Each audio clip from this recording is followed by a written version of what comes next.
Welcome back. We're now going to go ahead and take the information we used in order to create the scatter plot, which was in the previous video.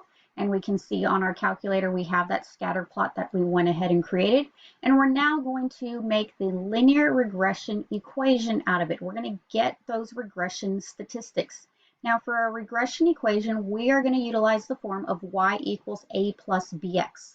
And we'll see how that happens when we start to go through these steps.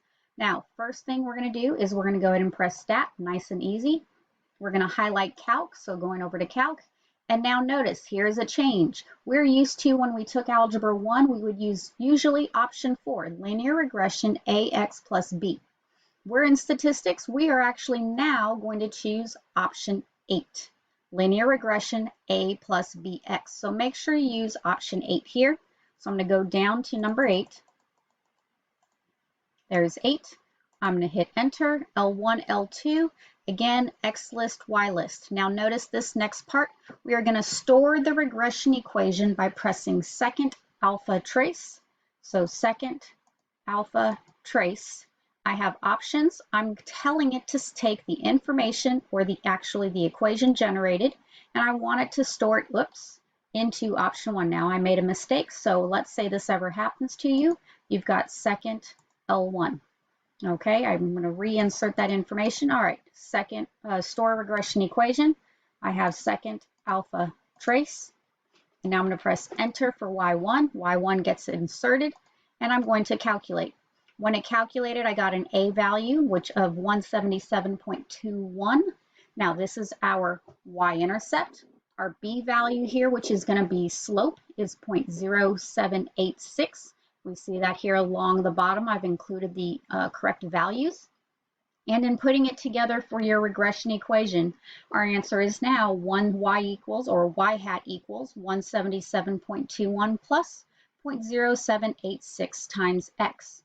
Now you'll notice it includes now r squared and r. So we will talk more about how to get these values later on, but understand that your correlation coefficient is the R value here, which we see that is determined 0.6943 when rounded. And then we have the coefficient of determination, which is R squared, 0.4820.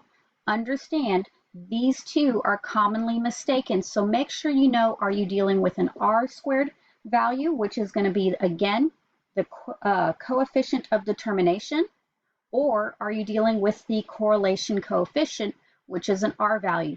Two different things utilizing the same number. It's just how we approach it. Now, we went ahead and got the following information. We still haven't finished everything. We're going to press second mode to second quit.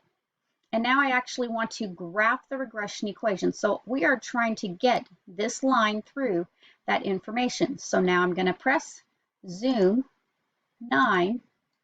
And there you have it. You have your regression equation now inserted onto your scatter plot. Now, one thing I do want to point out, as this is a common mistake, because you won't always go through creating the scatter plot and then getting the regression equation. You just might want the regression equation. So something I do need to point out, because we did it at the very beginning, was at the very beginning, step number 1 here, we did something called turn on stat diagnostics. Understand what happens, or the question I should pose is, what happens if we don't do this step? And this is what I want to point out to you so that you can see what happens.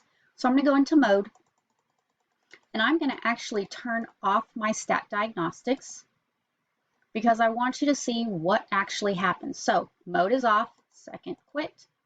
Now I'm going to go back and I'm going to graph this. Now you'll notice y equals 177.21. Okay, our equation's still there. So stat, calc, we're still going to go through and do option. And again, all we did was turn off the stat diagnostics. We're running through the regression stats here, and we should be getting all of this information generated for us. I'm going to choose option 8 still for linear regression equation, A plus BX. I'm still going to store the regression equation, so second alpha trace, press enter. I get y1. Now notice the r squared and the r have disappeared. So make sure, it is vital, if this ever happens to you right now, learn that you have to have the stat diagnostics on. So to prove that point, I'm now going to immediately go ahead and turn the stat diagnostics back on. Remember to make sure it is highlighted. I'm going to quit. And now I'm going to go back through very quickly option 8. Now I'm going to do second alpha trace. Enter, enter, enter, and voila, there's your R squared and your R. So make sure your stat diagnostics is on whenever you do this, and that is how you go ahead and get the regression equation.